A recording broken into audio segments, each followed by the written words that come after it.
Hello আসিয়া, কত দূর আইছো? এই তো বাস থেকে নামছি, এখন কাউন্টারে বসে আছি। আপনি কো? হাই সুবহানাল্লাহ, তুমি এত তাড়াতাড়ি চলে আইছো? তুমি তো বাস কাউন্টারে গেছো। জি। সরি আসিয়া, আমি আসলে কাজের মধ্যে ডুবে আছিলাম। কোন দিক দিয়ে সময় চলে গেছে বুঝতেই পারিনি। আমার বেশিক্ষণ লাগবো না, তুমি ওখানে থাকো, আমি আইতাছি। আচ্ছা ঠিক আছে, আপনি তাড়াতাড়ি আসেন। আচ্ছা, আমি আইতাছি।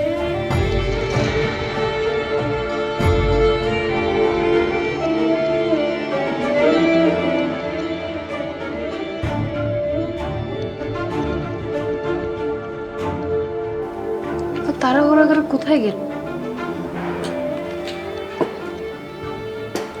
মুকলেশ, তুমি আমার রুমে এসো এখনই।